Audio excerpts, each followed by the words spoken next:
Andriamanitra ray a misaotra anao indrindra amin'ny anaran'i Jesosy zahay. Tao aminao amin'ity atoandro be tolakandro ity a mipetraka kely maka anjara tsara ohatra Maria indray zahay io te hiaino anao, te hiaino anao mampianatra anay an'le miaina, tena mila mianatra miaina mihitsy zahay eto ambonin'ny tany eto.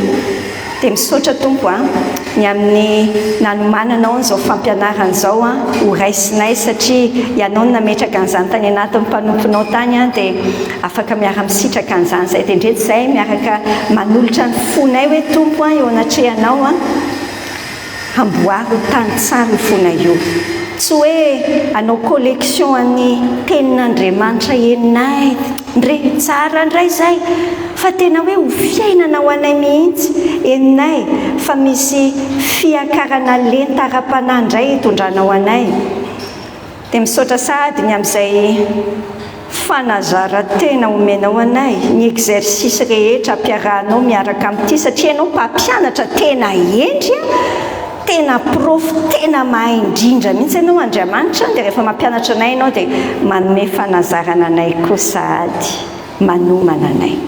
Dia mampianara anay mitenena aminay fanamasina mpanginy izay feo manelingelina anay a ho tafafantoka izay a amin'izao n'izao a dia hiaro ny teknika ny zavatra samihafa rehetra koa ianao a amin'ny fampitana ny feo a amin'ny fiarahanay eto a dia ianao no eninay amin'ny anaran'i Jesosy.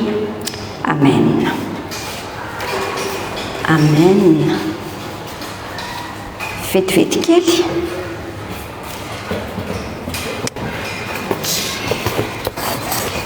Zay kely amin'ny 4 minutes ve. Mety indray raha afaka lasitsika senao a zahay faly amin'ny fahombiazan'ny hafa zay zany ny tanjontsika zay ny tanjontsika amin'ity anio ity. Ka maninona aloha miaraka mamerina zany mihitsy tsika se maninona tsara hontsika zahay faly amin'ny fahombiazan'ny hafa. Rehefa hijerena tsotra amin'izao zany dia eny faly andraso aloha jerentsika senao tsara inona aloha ny tenin'Andriamanitra izay ambaran'ny Tompo amintsika, inona ny andrasan'Andriamanitra amintsika. Ny andrasan'Andriamanitra amintsika dia izay hitantsika any amin'ny Romanina 12 efa iantsika teo koa ilay Filipianina hoe mihevitra ny hafa mihoatra noho ny tenantsika isika. Ity Romanina 12 ity manambara azy tsara raha avako andao ne raha tsika senao mamaky ny 5:15 hoe Romanina 12:5 ahoana hoe ny tenin'Andriamanitra sy miara mifaly amin'izay mifaly ary miara mitomany amin'izay mitomany. Miara mifaly amin'izay mifaly miara mitomany amin'izay mitomany. Le mitomany miaraka amin'ny olona aloha iny tsy tena sarotra. Iny tsy tena sarotra lazaiko an'izay mihitsy rehefa misy fahavoazana ny olona dia sotra kokoa amiko mihitsy le tena mahontsa tokoa mahery. Fa tia mifaly amin'izay miaraka faly amin'izay mifaly ity haitsika ve zany.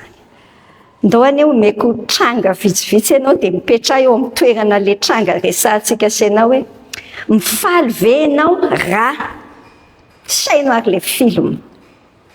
Raha ohatra ianao zany mpianatra hono nianatra be mihitsy ianao tena nianatra raikitra ny DS na raikitra ny examen nen'le namanao akaiky 18/20 anazy. Mpinamana samy mpiniarany miketrika izao nenao 14/20. Ahoana ny any anatinao ahoana ny any anatinao mifaly ho an'le namanao ve ianao hoe nahazo 18 ianao eny eo ivelany eo mety tsara fa azoko mihitsy ohatra ny anako ngamba ny any anatin'ny fonao ohatra misy zavatra manongo kely zany any anatin'ny fo any ohatra misy manongo kely fa ohatra ianao amin'ny sady nianatra be no mivavaka be. Manahoana rehefa ohatra ka nahazo telefona vaovao le cousine nareo ao ambaninareo ao nenao amin'io ny telefoninanao le ohatrany efa rotaka be rotana moa fiantsoana azy ohatrany misy vakivaky isan-karazany iny fa izy avina azy telefona tsy haiko anniversaire ny angamba dia te hizara fifaliany aminao izy ohatrany ahoana ny any anatinao ohatrany somary misy manotika kely zay fotsiny aloha kibo a dia ay tsara kosa dia manao kely ohatr'izay. Manahoana raha ohatra ka ianao zany a 2 taona atao hoe vehivavy ony ianao zany a mbola tsy manambady nahazo invitation ana mariage indray re ianao hoe mariage ny mpiara-mianatra taminao taloha petranga eo mitoeran'ilay olona 2 taona ianao zany a io fa io tsy hanambady ianao mbola dia andeha mariage indray mety teneniny mihitsy hoe andao kindry manao demoiselle d'honneur dia amorona mihitsy amin'ilay fotoana hoe marary aho tsy afaka satria misy zavatra mangotika be ny anatinao any manahoana raha ohatra ka andeha ho any an-dafo zany ny mpiara-mianatra aminao taloha mpiara-mianatra aminao ianao nefa tsy tafiditra ninina tamin'ny université teny Akatso ninina sady tsy manam-bola andeha université privé dia ianao maheno hoe andeha hanao fety ony hoe fa hanao velomana azy fa izy ony andeha ho any Canada dia ohatrany hoe anaty fonao ohatrany somary kamo ihany ianao andeha amin'ilay fety dia tady excuse be da be ay andraso hoe saina ihany manahoana raha resaka mampianatra sekoleladina izy fotoana ho ianao zany a tsy afaka ianao fanarary dia nisy mpisolo ianao tao amin'ilay fampianarana dia manahoana raha isaky ny mandeha mianatra ianao dia ilay mpisolo anao io foana ny teneniny ankizy fa aiza ho any mpampianatra nafinaritra be iny ohatr'izany zany morsa tenen'ilay ankizy mampitehitehiny hoe za zao ny eto nefa ohatrany tsara be zany hoe ka efa izy zany mahay mampianatra zany zao ny mpampianatra ny solo anao zay tsy haiko ianao na hoe ohatrany ahoana fa zay aloha ilay tranga dia ohatrany ahoana ianao mifaly ve ianao raha izany ilay tranga dia hoy aminao hoe sarotra be mihitsy le hoe tena ho faly total mety tsy tena faly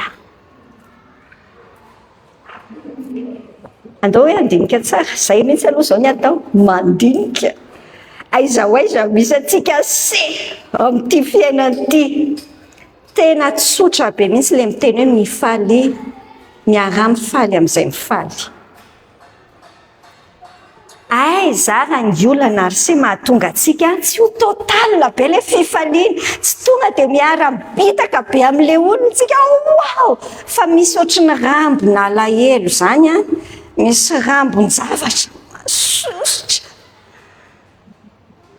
misy toe-po ravako izay mila eketsika eo anatrehan'ny tompo toe-po voalohany misy toe-po maromaro tiako tenenina aminao izay tahaka ny hoe tian'Andriamanitra atao ohatrany projecteur jiro be zany zao ny ataon'ny tompo amin'ny teniny amintsika senao ty mitaratra ny any anatintsika any hoe ohatrany ahoana ary tsika fa tia ny amboarintsika avaizany olako ny fialonana ravako ny zavatra voalohany ay tsisy te isaina zany tsy efa mba firy taona nanomponanompolo ve dia mbola manana fialonana ihany ohatrany tsy logika fa ataovy misy olona mahomby kely an'io eo alohanao eo andraso aloha iresaka tsara fa ina aloha dika n'ity fialonana tsy ny antsika famaritana ny fialonana ny antsoina hoe fialonana ary se toe-po tsy milamina ny anatintsika an'ilay izy toe-po tsy milamina ny anatintsika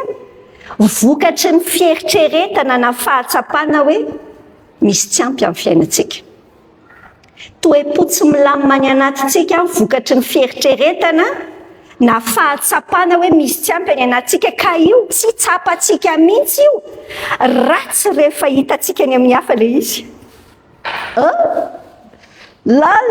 mipotry fialonana io rehefa hitantsika eny amin'ny hafa le eritreretintsika hoe tsy ampy aty amintsika fa maninona ny mampangotika be amin'ny fonao le hoe izy za mbola tsy manambady dia izy nefa to andeha hanatrika mariazy zany satria ny any anatintsika avy hatrany hoe ary fa maninona ny tsy za mbola ohatr'izao menatra ao ny menatra fa ao mihitsy le fa maninona ny tsy za ohatran'izay le sary. Misy tantara zay ao anaty baiboly ao any amin'ny Samuela voalohany toko 7:20 any tantarandry iza moa zany tantara zany fa tantaran'ny Davida sy ry Saoly zany sea.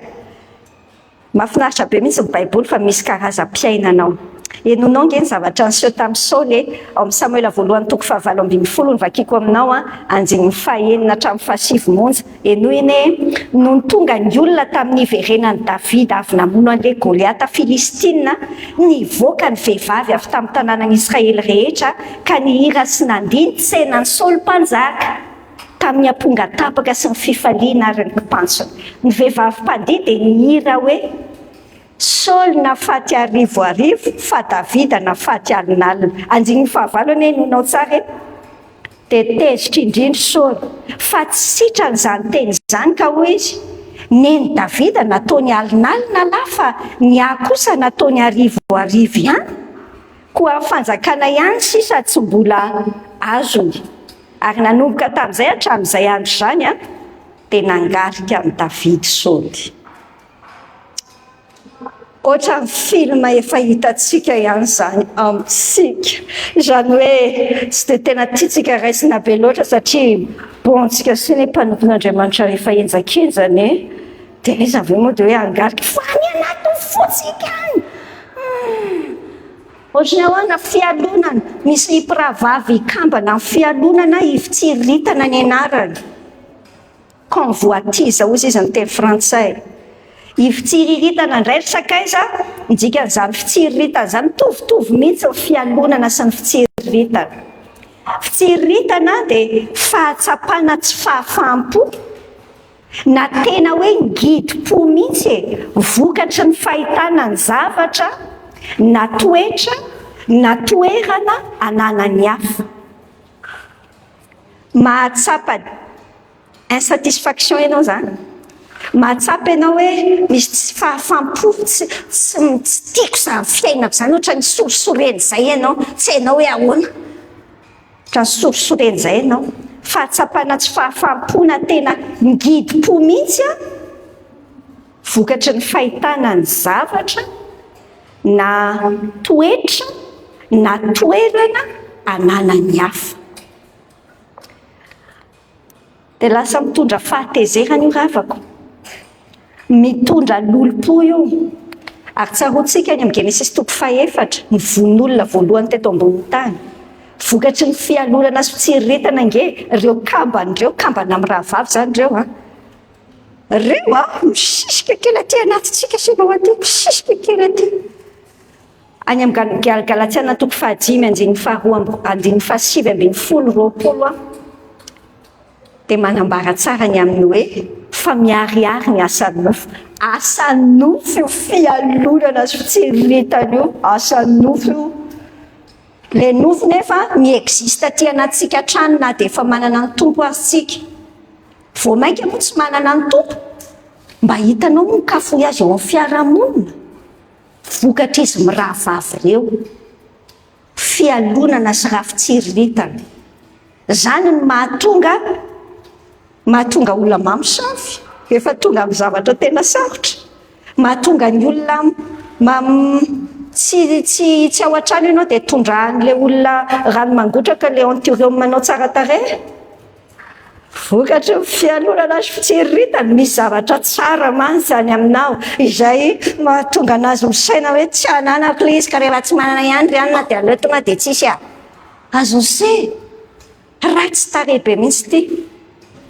Nefa tena mbola mety mora mahazo antsika na kristianina azotsika. Fa ankoatran'izany ireo zany aloha tena fototra be. Fa tahaka ny hoe areo zany ilay andeha ataoko hoe tahaka ny ety amin'ny surface ambony. Fa rehefa alalinina fa inona mampatonga an'ireo? Rehefa mandeha lalina kokoa tsika misy fakambola ratsy kokoa ka ao anatiny ao.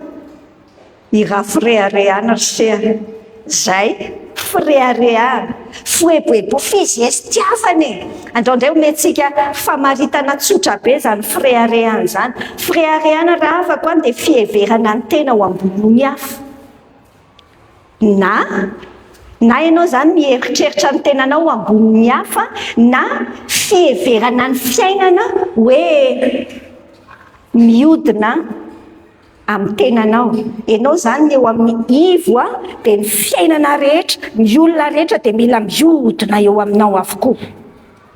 Anika ny amakino ny situation, ny amakino ny zavatra rehetra, vao misy zavatra dia ianao ihany ny any an-tsainao ary zaho tonga dia rakany aminao ary za. Misy an'le iza be, feno za be ny ao anaty zanakatodoanao. Tsy atao hoe anao, zanakatodoantsika. Za moi self be zany. Zay fireharehana zay. Ary io fireharehana io mahatonga antsika sadaikatritsika rehefa injay fa misy olona ohatrany mihoatra atsika, manana mihoatra no ny ananantsika. Mila azonao tsara ny tenin'Andriamanitra ny ohabolana 7/7/20, ohabolana 7/7/20 ny tenany tompo ny fiavonavonana mialoha ny fahasimbana ary ny fanahy mirehareha mialoha ny fahalavona. Ataony devony izay tsy ahalalantsika an'izany dia voizina eo amin'ny fiainam-piarahamonina. Zay ngila ataony devolo ny any amin'ny Korintsanao 2:4 ajambainy devolo ny masontsika sy ianao. Ajambainy dia ataony mivadika atodo mihitsy tsika mieritreritra hoe miantsoana hoe norme eo amin'ny fiarahamonina hoe ianao zany tena olona dia mihoatra no ny hafa ianao. Dia zany hatrany lasa andeha ataoko hoe manosika an'ilay olona, mifo maraina mba hitady vola kokoa, mba hanana mihoatra kokoa.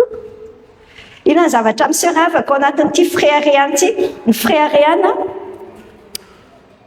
tsy hoe rehefa mahay ilay olona na nidikany hoe tsy mirehareha. Indraindray mantsy eritreretintsika hoe mifanetry tena zao no mifanohatra ny hoe mirehareha, dia eritreretintsika hoe manetry tena mira tsy mahay nininina. Rehefa tsy mahay nininina zany dia manetry tena zay tsy za mihitsy dikany. Tsy hoe akory hoe ny manetry tena rehefa manao scooby-doo foana ianao satria eritreretinao hoe bon le pose tsy any amin'izany ange. Hitanao ny dikany hoe fireharehana mantsy tsy hoe ianao manan-javatra anankiray dia hoe mirehareha. Za zao manana telefônina, tsy mirehareha amin'io, fa nidikany hoe mirehareha ianao fa manana kokoa no ny hafa. Nidikany hatrany zany mampitany tenantsika amin'ny hafa foantsika dia mieritreritra hoe ny hafa ohatr'izao, za ambony noho izay. Anika tena tsy mahafaly an'ilay olona mirehareha mihitsy rehefa mahita izy hoe misy olona hafa manana zavatra tsy ananany. Manao diagnostika zany tsika sy ianao zao, za ny tenin'Andriamanitra tsika dia atao scanner hoe tianao jereo kely misy fireharehana avy ao anatinao, dia tonga zany dia miteny hoe tsira zany tsony tsisy tsony. Fa siny tompo kely hoe iny ary misy olona manana zavatra tsara, ahoana ny réactionnao. Mbola misy an'le manongo kely any anatinao hoe inona hony andeha ataoko hoe misy olona mahay mampianatra be angambany dia ina ny any anatinao tina, ina ny anatinao misy manongo kely dinio tsara. Fa raha mbola misy makeo amin'ny antony zany rehetrarehetra zany tsy hanamelohana ny tenanao hoe ao velesina amin'ny maritoa ary ny lohany se fa preharebe anao. Makeo amin'ny tompo mifona Jesos ikay misy miafina zany any anatiko any tandremo. Ianao nge ty mpitoroteny 4:4 ty. Ty ny karazana 4x4 andehanan'ny olona eto ambony tany. Hitako inga Solomona zany manoratra azy, hitako ny fisasarana rehetra sy ny fahaizany zavatra rehetra dia avy amin'ny fifampialonan'ny olona zany. zava-poana sy misambo-drivotra foana koa zany.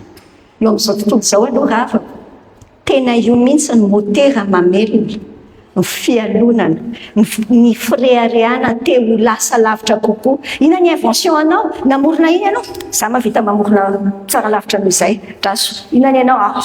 Amboariko kely te dépasser ny hafa. Misy zavatra ohatrany tsara ao anatiny satria mampivelatra. Tenen'ilay tenin'Andriamanitra mihitsy fahaizan-javatra. Misy olona tena zany mihitsy manosika azy. Hay zavatra. Fa hoy tsara ihany inga Solomona miteny hoe zava-poana sy misambo-drivotra zany sea. Hitanao mampiseho complexe. Complexe zany le teny psychologie zany, haitsika zany complexé zany le fitentsika azy. Mampiseho ny complexe aty anatitsika ny fahombiazan'ny hafa hitatsika. Misy fotoana zany le izy na zany tsika lasa mboza be. Inona hony? Naninona hony? Andeha hitokana ny trano zareo. Maika mihitsy ianao ahita an'izao trano izao. Tsy maika ianao hifaly fa hoe navita zavatra be tamin'ny fiainan'izy ireo ny tompo, fa maika ianao hita hoe nenahy le lakozia mihitsy ny tiako jereny, tsara noho nenay ve. Azonao le paozinao? Ay. Dia rehefa hitanao hoe ay ve ohatran'io hoe complexe de supériorité zany izy. Botsina ohatra ny ballon zany se. Hitanao ohatra ny ballon mabotsina. Complexe de supériorité botsina ohatra ny ballon, dia complexe d'infériorité ballon mavaky. Fa ninona ao anatin'ireo tsy mety le ohatra ny ballon, tsy mety foana. Tsy zay tadiavin'ny tompo amintsika se. Fa misy fotoana zany io zavatra hitantsika amin'ny fiainan'ny hafa io makany amintsika na io zany tonga dia mahatonga antsika lasa ohatran'ny kritika kely. Zay momba inona? Dia eo mahita le zava-bitan'le hafa ianao zany dia zay dia tsisy fivoarana mihitsy dia efa atahoana fa efa zay efa natokana noresy makatso. Complexe de supériorité indray za, d'infériorité indray za, dia hoy aminao esorina amin'ny anaran'i Jesosy zany complexe fa tsy mila zany tsontsika. Afaka miaina zéro complexe. Tsisy an'izany se, afaka tsara. Tsy mandrefy ny fiainana manodidina anao par rapport aminao, tsy mandrefy ny fiainana ohatr'izany. Avaizako ny olantsika.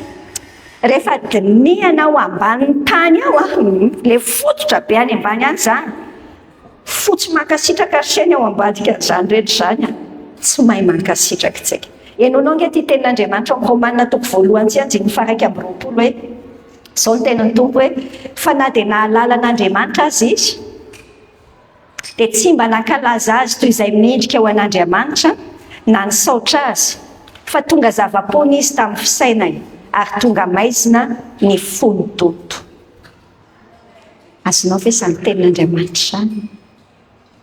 Milaza ny amin'ny tsy finoany olona tsy mpino io, fa io film io miverina amintsika hatrany isaky ny tsy mahay mankasitraka tsika. Resantsika tsara moa zany fanonefitry le fiainana rehefa avy eo ahoana ny hahatonga antsika tena ho afaka amin'ity raharaha ary. Fa jerenao tsara angela izy tsy mba nankalaza na nahafantatra an'Andriamanitra azy izy dia tsy mba nankalaza azy toy izay mendrika ao an'Andriamanitra na nisaotra azy. Dia inona ny vokany? Lasa zava-poana futile ny saina. Misaina zavatra fa ohatrany tsisy dikany mandrakizay. Ary lasa teneny mihitsy hoe tonga maizina ny fonodonto. Lasa ohatrany hoe manao solomaso ratsy zany ianao, solomaso mainty, hijerevanao ny olona manodidina rehetra. Anka lasa maniry mihitsy angela toe-po aty anaty aty, manomboka miteny ianao hoe miresaka tsy haiko manao fijoroana vavolombelona ny amin'ilay trano ve le olona sa ny amin'ilay fanambadiana vaovao sy ny le telefona, io indray fa misehominay manomboka tsy tianao sehominay tsy azafady ohatr'izany manomboka manomboka misy ngidingidy zay any anatinao any dia misy solomaso hafa mihitsy nijerenao an'ilay olona. Manao zavatra aminao ilay olona dia lazainao amin'izay hoe maminga nanahy io fa tsy tiany hotratra, tsy tiany hatratra anazy azonao ilay fitaka be ataony devoly fa to dia maisina ny saintsika rehefa tsy mahay mankasitraka ny eo an-tanantsika senao. Ao anaty baiboly ao misy olona tena nahay ny faly tamin'ny fahombiazany hafa. Asa raha fantatrao, misy anankiray any amin'ny testamenta taloha lazaiko aminao dia misy rany amin'ny testamenta vaovao. Sainy hoe iza ve zao zany any amin'ny testamenta taloha zany tsy manam-potoana isainana betsika se fa tonga dia lazaiko an'se ngiady Jonatana le any amin'ny testamenta taloha. Andao nefa kitsika senao zavatra anseho any amin'ny Samuela voalohany toko 7:7-7. Rehefa nandresy an'le Goliata be Davida, inona ny nataony Jonatana? Mipetrahany ianao mitoerany Jonatana fa tsy hoe mamaky an'io texte io fotsiny ianao Jonatana nge ny héritier du trône, zanaky Saoly hisolo ny dadany normalement. Fa rehefa nahita izy hoe ity David ity tena afy ity David ity, hitany fa misosotra Andriamanitra aho, dia voalaza mihitsy raha teo hoe tena mifankaty ny namana be izy David enonao ary anjiny 7:4 amin'ny Samuela voalohany toko 7:20. Ary Davida sy Jonatana nanao fanekeny noho ny fitiavany Jonatana azy toy ny tenany. Zany moa tsy ohatr'izany zao le tediavin'ny tompo hitiavantsika ny hafa koa. Zay mihitsy le izy hoe tiava namanao tahaka ny tenanao, ty Jonatana ty ohatra tsara tarehy be. 5:4 Ary nesorony Jonatana ny akanjo ivelany zay teny aminy ka nomeny any David mba miakanjo fiadiny sy ny sabany sy ny tsipikany ary ny fehikibony koa azy. So dia eritreretina hoe mavesatra be teriseva mba eto tsy ohatr'izay nge le film le hoe akanjon'io tahaka ny hoe ny akanjo maha-prince mihitsy zany omeny foiny ho any David. Zany le olona mifaly amin'ny fahombiazany hafa, mifaly amin'ny fahombiazany hafa. Tena nifaly izy hoe Davida no mpanjaka. Tsy nisy pincement de cœur kely, tsy misy koesa be ty dia ahoana ty ry tsisy an'izay fa faly. Toa meo an'izany to hoe pozany daholo zahay rehetra. Ataon'i Jesosy amintsika senao zany. Misy olona anankiray any amin'ny testamenta vaovao any asa raha fantatrao zay rangahy kely zay. Rangahy kely ny aloha lalana an' Jesosy, izy zay Jaona mpanao batisa zay ravako. Ao nefa kiko aminao zavatra anseho any amin'ny Jaona toko 7 hoe Jaona toko 7 ary amin'ny 9:20 ary hatramin'ny 9:30. Jaona toko 7 9:20 hatramin'ny 9:30. Zao soratra. Ary tonga tany amin'ny Jaona ny mpianany ka nanao taminy hoe rehefa mamaky ianao dia mipetra tsara eo amin'ilay plasy. Tonga tany amin'ny Jaona ny mpianany dia niteny anazy hoe Rabio, le tany aminao tany an-dafiny Jordany iny zay nambaranao indro manao batisa izy ary ny olona rehetra manatona azy. Resy tsara film mpianatra Jaona zany te ohatrany manahirana lasa ny zokilahy ny dolo ny kilona azafady lasa ny olona. Dia nonao tsara ny famaliny Jaona azy eo amin'ny 7:20. Hoy Jaona ny teny hoe tsy misy olona mahay mandray na inona raha tsy nomena azy avy any an-danitra zany. Nareo ny vavolombeloko izy fa nareo ny vavolombeloko fa hoy izaho tsy izany Kristy fa ny raha any aloha azy 5:20 Zay manana ny ampakarina no papakatra, fa ny sakaizan'ny papakatra izay mitsangana sy miaino azy dia mifaly indrindra no feo amin'ny papakatra ary efa tanteraka izany fifaliako izany. Izy tsy maintsy mitombo dia za kosa tsy maintsy miaina. Ny sary tenen'i Jaona zany eo amin'ny 5:20 hoe le lehilahy papakatra no mahazo an'le vady, le vehivavy ho ampakarina. Dia le garçon d'honneur zany le anankiray le sakaizan'ny papakatra. Le garçon d'honneur mifaly fotsiny, mifaly hoe vita ihany ny fanambadiany reto. Dia ohatran'izay mihitsy ozy Jaona ny fifaliako. Za tsy maintsy miaina, izy tsy maintsy mitombo. Zany raha avako le toe-tsaina dia tenentsika amin'ny tompony Jesosy voleo aty anatinay mihitsy zany toe-tsaina zany. Mifaly izy hoe be mpanaraka be Jesosy ary lalina mihitsy mpianatry jaune isan'izany zao i Andrea rahalamy Petera ny jaune toko voalohany mpianatry jaune nge zany Petera koa raha zany ngamba mety ho mpianatry jaune fa rehefa ntenenin'ny jaune hoe ino zanak'ondrin'Andriamanitra lasa le mpianatry jaune de jaune venana hoe asa mandeha de inona sisany faly izy tao fahombiazany hafa. Ahoana zany zao ny ahafahantsika se mifaly amin'ny fahombiazany hafa zay zany ny zavatra resantsika amin'izao tapany farany zao. Ahoana ny ahafahantsika senao mifaly amin'ny fahombiazany hafa. Misy zavatra nakenina teneniko aminao teboka vitsivitsy zay afaka hiverimberenanao eny le izy raha afaka jerena hoe tompo ina mbola mila amboarina fa ohatran'ny mbola ohatran'ny coince izy zany ny zavatra voalohany voalosy faharoa afaka tena toe-tsaina ny anatintsika any andeotsika hianatra hieritreritra tsara momba ny hafa. Rehefa misaina ny hafa isika tsy misaina neutre be fotsiny fa ndao hianatra hisaina hieritreritra tsara momba ny zareo. Hitanao misy an'le tenin'ny Paoly any amin'ny Filipianina toko 4:15 Filipianina toko 4:15 miteny hoe farana rahalahy ninninna marina ninninna manakaza ninninna mahitsy ninninna madio ninninna mateotia ninninna tsara laza raha misy atsaram-panahy raha misy tery de very zany. Azonao tsaina moa zany hoe zany ny tian'Andriamanitra ataontsika rehefa mieritreritra olontsika. Tian'Andriamanitra tsika hisaina tsara momba an'le olona, hisaina ny anao tsara aminy, hisaina zavatra tsara momba azy. Hitanao zavatra tena ratsy aty amin'ity nofontsika ity mihitsy rehefa misy zavatra mahazo ny hafa marina hoe ay malahelo ianao andeha ataontsika hoe misy fahotana ohatra zany zao nilatsahan'le olona de fantatrao malahelo ianao fa ny anatinao any sady ohatrany hoe faly ianao hoe za kosa aloha tsy manao an'izany ohatr'zany le fomba fataontsika de ohatrany hoe faly zany kely any ianao ohatrany manahirana miteny azy hoe faly kely ianao maheno an'le izy hoe za kosa tsy ohatr'zany ndao tsika tena hianatra an'izay ka mipratika an'io sakaiza de mivavao azy hitahian'Andriamanitra azy.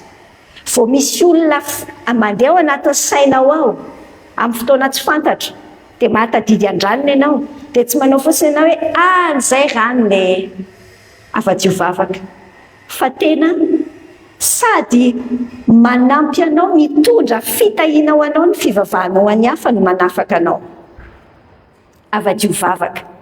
Ao amin'ny Efesianina toko 4:9-10 de teneniny Paoly tsara entanan'ny Paoly tsara le kristianina tany Efesosy ny teneniny hoe mivavaha mandrakariva ao amin'ny fanahy amin'ny fivavahana rehetra sy ny fangatahana ka miambena an'izany amin'ny faharetana sy ny fangatahana rehetra ho an'ny olona masina rehetra.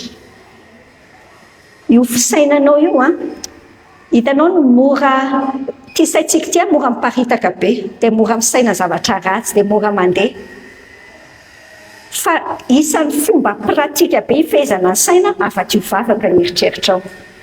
Misaina olona ianao mba tsy hisaina ratsy afa-diovavaka ary le vavaka ngatao hotahian'Andriamanitra le olona. Enonao koa ny any amin'ny Timoty voalohany toko 2:1 de ho ihany Paoly hoe mananatra voalohany indrindra ho izy mba hatao zay fangatahana, fivavahana, fifonana, fisaorana ho an'ny olona rehetra. Voalohany indrindra zany hoe tena manandanja be mihitsy nga amin'ny fiainam-panahintsika ny intercession mivavaka ho an'ny hafa. Rehefa misy olona hoentinao ambavaka kelikely any sisa ny asa minofo any anatinao ampatonga anao hoe mampatonga anao hoe malahelo rehefa misy zavatra tsara mipotra amin'iny olona iny kanefa tsy mipotra aminao le zavatra tsara fa amin'le olona nefa tianao ho anao satria lasa miombona lasa raisinao hoe tahaky ny valim-bavaka koa ho anao zay zavatra tsara mipoitra amin'ny fiainany hafa zay. Dia hoy aminao hoe tena mitondra fitahiana sady manafaka antsika rea ny fivavahana ho an'ny hafa, fa ndao androso amin'izany tsika e. Hitanao Joba, any amin'ny Joba 2:7, enonao tsara ty teny amin'ny 9:10 ty. Jehova nampody ny fiadanan'i Joba. Jehova nampody ny fiadanan'i Joba raha nivavaka ho an'ny sakaizany izy, ka dia nanome azy indrotoraka izay nananany fahiny izy. Nangatan'Andriamanitra Joba hoe mifonao andreo zalahy reo, dia nivavaka ho azy reo mihitsy Joba. Fa misy fotoana, tsy hoe misy fotoana, zao mihitsy ny tompo mampirisika antsika. Aiza ho aiza amin'ny tonom-bavakantsika, indraindray ny tonom-bavakantsika tsy misy afa-tsy ny tenako sy ny enahy sy ny nena. Any ka lasa vao maika mihodina eo amintsika ny fiainana ray manontolo. Lasa ny frehariana indray lasa vao maika mahazo bana fa feno hivavaka ho an'ny hafa. Dia faly ianao ny fandrosoan'ny hafa. Eno inge le tenan'ny tompo any amin'ny Maluka 2:1, misy zavatra anakefatra izay tenenan'i Jesosy amin'ny olona mahasosotra eto ambonin'ny tany. Teny 9:7 ihany no teneniko aminao zavatra anakiroa amin'ireo. Luka 2:1, 9:7 hoe misy ora izay manozona anareo mivavao an'izay manisy ratsy anareo. Ty zany ataontsika eo anaty fony teny kely a. Tsika zao tsy miresaka hoe olona manisy ratsy atsika, fa tiako ho hitanao ny herin'le vavaka. Le hoe mivavao an'izay manisy ratsy anareo nge tsy hoe ny tonga dia tompo aza tahina tsoa fa efa ampy zay fa mba atodioadio amin'izay.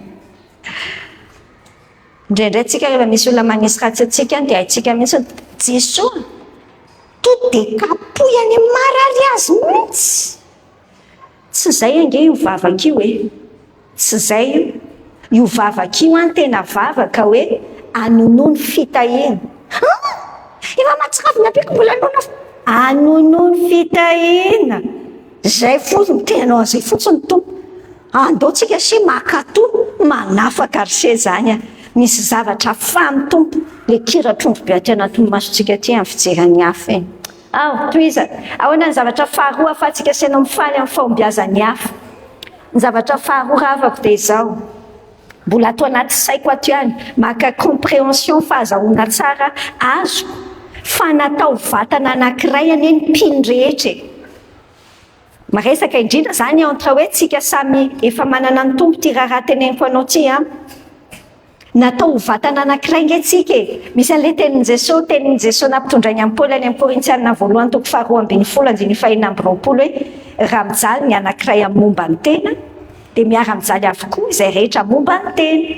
Fa raha omembonahitra kosa ny anankiray amin'ny momba ny tena dia miara mifaly avokoa izay rehetra momba ny tena. Mila azontsika tsara fa rehefa nandray an'i Jesosy na tianao na tsy tianao dia nataony tompo vatana anankiray ampino ihany koa isika ampiray-tapo amintsika ao amin'i Jesosy. Tsy natao handeha irery mihitsika fa vatana ray. Ka eo amin'ilay vatana ray izay mila zay sary zay aty anatintsika aty. Fa raha vao mandeha irery tsika mieritreritra hoe fiainanao io mandeha solo io dia iainanao ny ianao ka reraka ianao a, fa lasa te hifampitasy hifaninana ianao.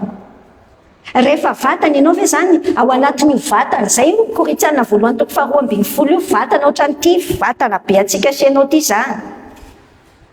Raha ohatra ve zany ny tanana asiana an'le peratra rehefa atao mariazy tezitra be mihitsy ny vava, za tsy mahavita mihinan-kanina mihitsy aho satria tsy aty amina le peratra ny natao. Tsy mahay za mihitsy le izy e, satria misy tonga dia faly. Fa zay mahazo ny anankiray dia mahazo ny anankiray. Samy manana ny toerany tsara fotsiny tsinona, satria hoe ity annulaire ty zany dia efa asiana peratra dia mihaingo kely ohatran'io io amin'ny fiainana. Ve ny tongotra zany dia fandehanana dia malotoloto le izy fa azo asiana vernis koa tsy maninona. Hitanao, samy manana ny toerany. Sady tsy mifaninana kay zany no tsy mifampitaha amin'iza n'iza. Satria ny olana raha avako, ny nofontsika dia mivoy an'izay foana ao anatintsika ao. Hitarika fotoana fotsiny ianao dia efa mieritreritra hoe mila atao tsara fa ny tamin'ny farany mantsy tsara be ohatra za vosia le izy mila atao tsara teboka zay ho voninahitry ny tompo de zay mila afaka amin'ny tena tsikitsika senao fa tsy ampitahinao foana amin'ny tenanao hoe ay ka za te iseho kely hoe ohatra zao ampitahina amin'ny hafa ianao mifampitaha amin'ny hafa enonao tsara ny teny eo amin'ny Galatiana toko fahaenina Galatiana toko fahaenina ary amin'ny andininy fahaefatra ary zao ny teny ao hoe fa aoka ny olona rehetra samy hiza-toetra ny asany avy dia samy anana hafaliana amin'ny tenany ihany izy fa tsy ny amin'ny olon-kafo. Hitanao tena tian'Andriamanitra ianao hifaly amin'io tenanao io, akafy le misy anao. Ny ataony devoly anatsipazany ankely an'izay hoe ahoana ianao zany mahita ny zavatra nanany hafa, mahita ny zavatra hainy hafa, mahita ny tareany hafa renao hoe ary iny mitovy taon'izao zay fa manino nisy ny tao tanora be dia za antitra velona orgea. Ny tenin'Andriamanitra rehefa miteny le tenin'Andriamanitra mifalia mandrakarivo, mifalia amin'io zay ametrahan'ny tompo anao amin'ny tenanao fa tsy hoe hampitaha amin'ny hafa ianao hoe raha tsy ohatr'izao kosa aloha tsy afaka mifaly tsara ao aloha angadiny io mihitsy inona zao amin'ny fiainanao zao tsika senao miteny zao any anatinao any itenenanao hoe raha tsy tonga amin'ity toerany ity tsy tanteraka amin'ny fifaliako, mibebaka amin'i Jesosy ianao. Avelao ny tompo anadio anao afaka amin'ny tsy fahamarinanao rehetra fa satria diso zany fisainana zany zay nametrahan'ny tompo anao tsara be. Tiany tompo ianao hifaly tsotro zao, akafy azy. Mbola ho avy any tsika amin'ny rehefa avy eo amin'izao indray ny zavatra fahatelo. Ahoana ny ahafahantsika senao mifaly amin'ny fahombiazan'ny hafa? Mini manao zay isandratany hafa. Ay zay mihitsy tsika senao zay tiako atao amin'ny tenenina aminao mihitsy zay hoe minia tsy mety tsara velatsia ianao fa mety misy zavatra ny anatinao tsy tianao le izy kanefa azonao ny tenin'Andriamanitra hoe za andeha hiny anampy an'io olona io ary atao mariazy izy za mbola tsy mety atao foana tsy maninona andeha anampy azy mihitsy za nirotsaka anao sakafo amin'io lazaiko aminao fa ao anatin'izany misy fanafana. Ny tapany faharoa amin'ny Filipianina toko faharoa andininy fahatelo, Filipianina toko faharoa andininy fahatelo miteny hoe amin'ny fanetretena dia aoka samy anao namany ho mihoatra noho ny tenany. Hitanao ny tenin'Andriamanitra tsy sainina be. Tenenao hoe ohatrany tsy rariny kosa aloha zany teninao zany tompo ka misy manontany anao hoe rariny sa tsy rariny?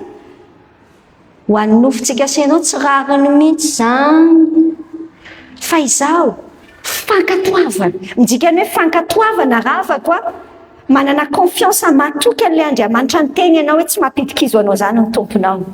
Raha miteny anao an'izay izy lalan'ny fanafahany zany se ary lalan'ny fisokafan'ny fitahian'Andriamanitra ho anao zany. Fa misy fotoana ianao tsy mety fa mbola misaintsaina ny tenanao foan'io foana zay ka mampatonga anao mbola reraka be sy mora be porty afaka amin'ny tenantsika se androany amen. Hoy ny any amin'ny Romanina toko faharoa ambin'ny folo hoe Romanina toko faharoa ambin'ny folo andininy fahafolo mitary lalana amin'ny fifanomezam-boninahitra.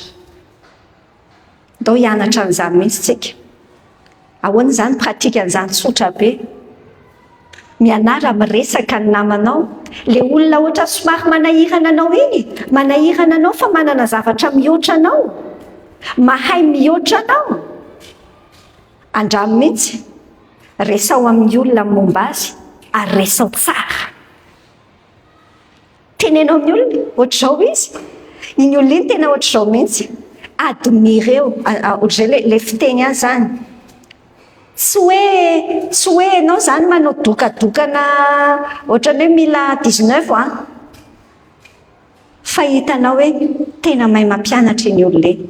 Tena hitako tamin'ny fiainako ty zavatra tantaraiko anao ty se fa mandaitra velona io manova ny fomba fijerinao an'le olona le izy après rehefa miray fo au lieu de ohatrany hoe mifaninana am'le olona ianao de ankasitrao de rao ny zavatra tsara omen'Andriamanitra azy sarao amin'ny olona mihitsy tena tsara ny ataon'ny olona fa afaka ianao tena afa-tsisy vao mainka ianao te hiara-iasa be de faly tandremo ianao tsy ohatry ny amana misy tantara mampime be misy ato anaty baiboly ndaolitsika sanao hijery tantara mampime ao amin'ny Estera toko fahaenina ao amin'ny Estera toko fahaenina tantarany Amana sy Mordekay ty raha ty misy tantara mampime amin'ity resaka fanomezam-boninahitra olona ty vakitsika sanao ne manomboka eo amin'ny andinin'ny voalohany mamaky aminao Estera toko fahaenina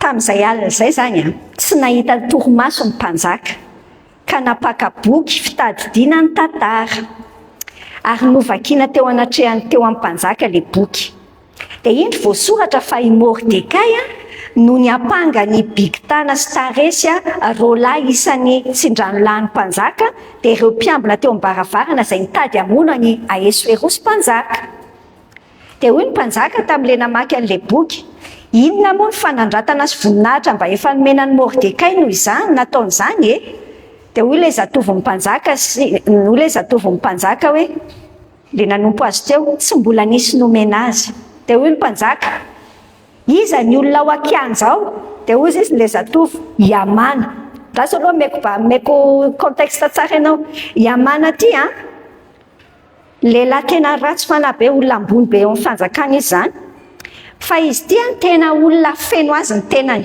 tena préare be mihitsy izy ary izy tena tsy tia maizina ny Mordekay anika lasa tsy tia maizina ny jiosy dia tia Amana ty moa nahatonga an'le tantarany boky ny Estera iray manontolo fa hoe namoaka didy izy hoe vonoina daholo ny jiosy fa naninona satria Mordekay rehefa mandalo ny olona rehetra zany dia miankohaka amin'ny Amana fa i Mordekay tsy mety miankohaka aminy satria Mordekay Andriamanitra ihany iangohofany tsy tia ny Mordekay tsy tia ny Amana mihitsy zany dia nidika ny Amana efa mieritreritra mihitsy hoe antony amin'ny hazo poto zay hoy ny Mordekay dia nonao anie le film nanofy an'io zany mpanjaka dia nantany ny mpanjaka avy eo zany eo ampanofisany hoe iza le olona ao atokotany ao zany hoy ny mpanjaka hoe iza ny ao akianja ao i Amana kosa dia zao tsara ny ao anaty baiboly efa sendra tonga tao akianja ivelan'ny trano mpanjaka tamin'izay teny amin'ny mpanjaka amin'ny anatonana Mordekay amin'ilay azo efa natsanga ny anatonana azy dia hoy ilay zatovy mpanjaka hoe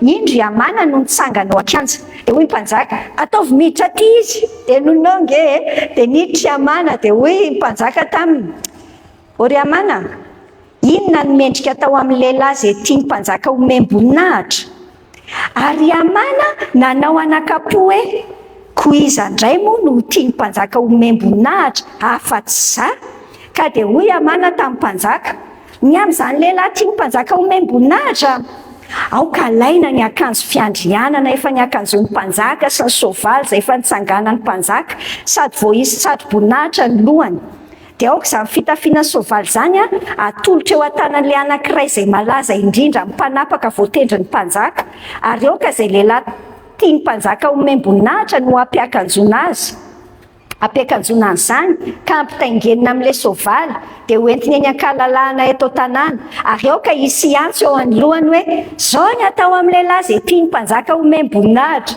15 nge nonao hoe dia hoy ny mpanjaka tamin'ny Amana faingana ianao alao ary ny akanjo sy ny soavaly araka ny voalazanao ka dia ataovy araka izany amin'ny Mordekay jiosy izay mipetraka eo am-bavahadin'ny mpanjaka aza asiana latsaka mihitsy izay rehetrarehetra ny lazainao dia nalainy Amana ny akanjo sy ny soavaly ka nampiakanjo any Mordekay izy ary nampitaingina azy tamin'ny soavaly dia nitondra azy any ankalalahana tao tanàna ka ny antso teo alohany hoe zao ny atao amin'ny lehilahy izay tiany mpanjaka omem-boninahitra Mordekay niverina anakeo amin'ny vavahadin'ny mpanjaka fa i Amana kosa lasa nody faingana ho any an-tranony sady nalahelo noho ny saron-doha dia nilazainy Amana tamin'ny zaresy vadiny zany zavatra zany sy ny sakay zany izay rehetra nanjo azy tezitra be izy azo tena mampiomehy anazy atao anaty baiboly misy tantara ohatr'izany tantarana olona adala amin'ny tenany ary rehefa adala amin'ny tenantsika ohatr'izany tsika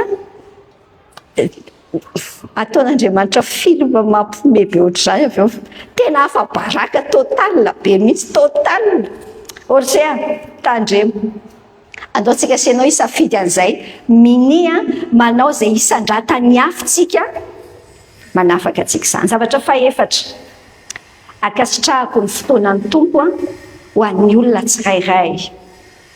Ankasitrahako ny fotoanan'ny tompo ilay fomba fitondran'Andriamanitra ho an'ny tsirairay. Io Andriamanitra io tsy mitovy mihitsy ny fomba fitondrana ny fiainan'ny olona rehetra. Samy manokana daholo dia tsy misy tombo sy ala fa tsara sady mpanao tsara ny Andriamanitrantsika. Enonao ange ny tenin'ny Jaona tamin'ilay Jaona mpanao batisa ilay Jaona mpanao batisa tao amin'ilay Jaona toko 7:7 teo izao ny tenen'ny Jaona hoe tsy misy olona mahay mandray na inona raha tsy nomena azy avy any an-danitra. Matoy olona io nahazo an'iny zavatra iny.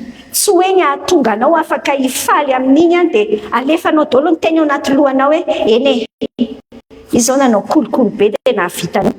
Izao misy zavatra izany alefanao ny anaty lohanao any. Izao fotsiny. Mety misy zavatra marina, mety misy tsy marina, tsy fantatro eo anaty sainao. Andao hianatra hifalitsika. Fa matoa navelan'Andriamanitra izay no izy. Avy amin'Andriamanitra, tsy maintsy nandray validation tamin'Andriamanitra iny se.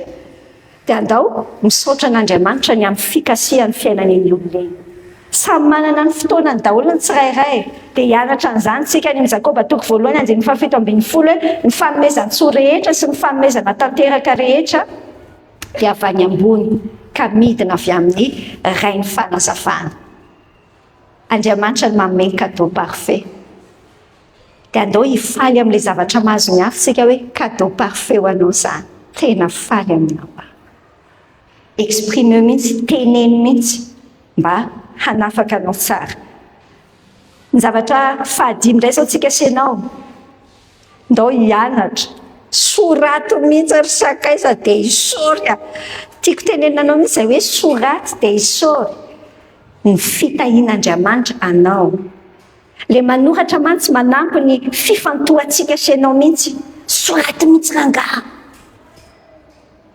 Misy tamin'ny fotoanan'ny fiainam-piaino tamin'ny janvier iny moa, misy an'ilay boaty kely fahasoavan'izay naparitaka tamin'izay olona afaka nahazo azy tany. Samy manana izany boaty kely izany ao an-trano. Bocal kely dia asiana soratra kely hoe boaty kely fahasoavana ilay anarany. Ina ny ataoko anatin'ilay izy? Efa manana pakena taratasy kely sototomboka ao anaty amin'ilay trano fivavahana ao. Rehefa misy zavatra manamarika manokana dia soratako ny daty amin'ilay taratasy kely, soratako ny daty dia soratako misaotra Jesosy fa izao no nataonao. Ahorongoroko dia alefako ao.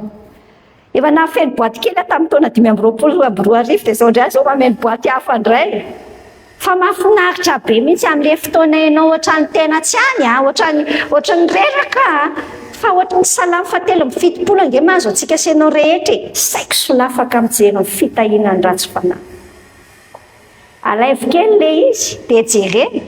Fa io Andriamanitra io kay mitanao be da be fa ianao tsy mahita. Fa ianao mantsy ty amin'ny devoly hoe kaleria raha tsy mbola hitahiny anao akory atr'izao nefa ianao makafizy aloha azy io an-tananao io. Dia soraty dia ankasitrao. Mitenin'Andriamanitra miteny amintsika tsara. Kolosiana 4:7-5 eo amin'ny tapany farany eo dia eo amin'ny 4:2 ihany koa. Aoka ho feno fisaorana ianareo. Ty resaka misaotra ty ravako tena io koa tena iainako amin'ny fiainako andavanandro mihitsy io. Mety misy miteny amiko mihitsy hoe sekta be kindririty. Tsy problema. Ny tonga dia meko misaotra an' Jesosy daholo ny fiainana ninona tantaraiko misaotra an' Jesosy. Ny any zavatra teny be indrindra mivoaka amin'ny vavako dia hoe misaotra an' Jesosy sy ny hoe fahasoavana. Raisiko fahasoavana daholo rehetra io. Dia misaotra ny tompo aho. Tereko amin'izany mihitsy mantsy atao anaty lohako ato. Satria izany no tenin'ny tompo hoe aoka ho feno fisaorana ianareo. Tsy hoe misaotra fotsiny eto am-bava, fa ny anaty mihitsy mankasitraka mareta amin'ny fivavahana ka miambena amin'izany amin'ny fisaorana. Hitanao le terme le itenenany an'ilay hoe miambena. Fiambenana tsara ataontsika mihitsy ilay misaotra. Miambina ny fanahintsika tsy ritra. Saotra Jesosy. Sotra Jesosy fa nomenao izy. Sotra Jesosy fa mbola tsy manana. Sotra fa hainao tsara ny zavatra rehetra. Tsara ho ahy io ataonao. Any amin'ny Tesaloniana voalohany toko 5:20 le tenin'ny Tompo miteny hoe misaora ny zavatra rehetra. Fa izany ny sitrapon'Andriamanitra ao amin'ny Kristy Jesosy ho anareo. Soratako dia isaorako an'Andriamanitra ny fitahiana ananako. Zavatra fahenina farany ravako fahenina ny zavatra teneniko anao hoe ahoana ny ahafahantsika sainao mifaly amin'ny fahombiazan'ny hafa. Ny zavatra fahenina farany dia ity hoe andao eketsika fanampy antsika Jesosy. Eketsika. Ty zany tahaka le boky final le izy. Rehefa ity fotsiny, tadidinao na io fotsiny, mandeha ho azy daonao ny zavatra hafa rehetra. Ny anton'ilay zavatra rehetrarehetra ny tanisantsika tao aloha tao nge. Satria ohatrany tsy Jesosy ny ampy anao, fa le zavatra meny Jesosy. Fa manintsika sainao miteny hoe tsy mety sambatra mihitsy raha tsy mananjanaka izay Jesosy tsy omenao mihitsy ve? Tena lazaiko anao fa mety mbola tsy omeny ihany. Tsy hoe mampifilafila amin'ny Tompo. Fa tsy le zavatra nge tediavin'ny Tompo ahafapo anao fa izy Jesosy. Andao eketsika fa ampy antsika io Jesosy io. Misy an'ity tenin'Andriamanitra teo amin'ny Hébreux toko 7:20 Andininy 5 miteny hoe aza vela azo laka, midika teny ombonana ny amakiko azy aminao. Aza vela azo laka ao amin'ny fiainanareo ny fitiavam-bola, ny fiteniny azy amin'ny teny gasy, amin'ny teny DM io, fieremana ihany koa ny fiteniny azy. Zay fieremana zay kokoa manambara hoe convoitise, ohatrany hoe le filan-javatra, le filan-javatra, tsy hoe resaka vola fotsiny zany ty teneny ity. Aza vela azo laka amin'ny fiainanareo ny filan-javatra, ataontsika amin'izay. Aokinareo hianina amin'izay anananareo hoy Andriamanitra. Zao mantsy ny teniny, tsy andao, fa hoy Andriamanitra hoe tsy andao anao mihitsy ary tsy ahafoy anao velively. Ny mason'Andriamanitra nge eo aminao foana. Ny tenin'Andriamanitra dia miteny amintsika tsara ny Filipianina toko 4:7-10. Hoy tsara ny tso-dranon'i Paoly, izay tso-dranon'Andriamanitra, izany hoe tian'Andriamanitra tanterahana amintsika. Andriamanitra hoy Paoly ahatanteraka izay tokony ho anareo araka ny hareny voninahitra. Ny dikany ataon'Andriamanitra aminao ange izay tokony ho anao, izay ilainao araka ny hareny voninahitra. Ny andrasan'ny Tompo amintsika dia andao. Raha ohatra ianao zany ka mbola Jesosy tiako izay, tiako ampia ianao nefa fa mbola tsy ampia. Misy fisainana amboarin'ny Tompo ao. Dia ny Efesianina toko 7 ary avadio any Baibolinao fa zay ny amarana antsika sainao azy. Efesianina toko 1 fa tsy toko 7 se toko 1 andininy 7:20 hatramin'ny 7:20. Ty tonom-bavaka ity mila ataontsika sainao isan'andro ary. Ahirata ny masontsika sainao. Miara-mamaky an'izay tsika inona ny vavaka nangatahany Paoly andry zareo tany Efesosy. Miara-mamaky tsika Efesianina toko 1 andininy 7:20 hatramin'ny 7:20 amin'ny anaran'ny Tompo hoe mba omen'Andriamanitra Jesosy Kristy Tompontsika rainy voninahitra ho anareo ny fanahiny fahendrena sy ny fanambarana amin'ny fahalalana azy tsara, ary mba hampahiratina ny maso ny sainareo, mba ho fantatrareo izay fanantenana avy amin'ny fiantsony sy izay hareny voninahitry ny lovany ao amin'ny olona masina, ary ny fioaran'ny alehiben'ny heriny ho antsika izay mino araka ny fiasan'ny herin'ny faherezana. Oravako. Mbola manana olana kely na olana be ianao amin'ity resaka mifaly amin'ny fahombiazan'ny hafa ity, atao vavaka isan'andro. Tamin'ny fiainako aloha zany, zavatra iainako mihitsy zany, zavatra tantaraiko anao zany. Fa hitako vavolombelona mihitsy mamaly vavaka io Andriamanitra io, manafaka antsika amin'ny tenantsika. Dia lasa tsy mijery ny fiainako par rapport amin'ny hafa ntsony izay eritreritra ho momba tsy olana amiko ntsony. Ary zara misy zavatra mahazo anao afaka mifaly tsara fa tsy miaraka amin'ny ngidingidy kely. Satria fantatro hoe iza aho amin'i Jesosy. Fantatro ny harena ananako ao amin'i Jesosy. ny olantsika sinao nge dia tsy haitsika hoy aza tavaolana tavybe izay maly tsika ngery sakaiza ny olona manan-karena indrindra eto ambonin'ny tany tsy azonao zany ianao tiana azako zany zay ny antony mila mpahiratana ny masose ianao ny mpandova be indrindra eto ambonin'ny tany satria ny tompon'izao rehetrarehetra zao mpandova n'izany se azonatsena zany oay fa ny olanantsika se a le hita masontsika foana ny zavatra voafatotra le zavatra hita maso le nofotsika tompo manafaka anao ao anatiny dia hoy aminao hoe zay le zavatra nakelina inavy izy teo averintsika tany saina indray mandeha mieritreritra tsara momba ny hafa zay ny voalohany ny faharoa azoko fa natao vatana iray amin'ny hafa zany e ny zavatra fahatelo minimanao zay isadratany hafa ny faefatra ankasitrahako ny fotoanany tompo any tsirairay ny fahadimy soratako dia isorako an'Andriamanitra ny fitahina ananako ary fahenina farany ekeko fa ampia Jesosy ekeko fa ampia Jesosy ina zavatra resantsika sinao hoe ty fahombiazany hafa ty ahoana ny falitsika ao anatin'le izy milazonao tsara fampiasain'ny tompo io le maheno vaovao ianao zany zao nazo ny hafa zao manasanao izy fa anao an'izao iara hifaly amin'ny fahombiazany hafa ampiasain'ny tompo io ampitombona ny fanjakany fa ampitombona ny finoanao manokana ihany koa milazonao tsara foana zay rehefa mahita le tranga zany ianao klika voalohany anatinao Jesosy tianao mitombo araka le tolombavaka ny tenentsika tamin'ny voalohany hoe i professeur Jesosy zany io zao dia andeha ampanao fanazaran-tena stage exercice examen aminao dia samy mahery tsara daholo ao anatin'izany ka raha tsy anatoko fahadimy ampatsahivoko anao tsara ny nofo manohatra ny fanahy fanahy manohitra ny nofo ary mifanohatra izy roaroa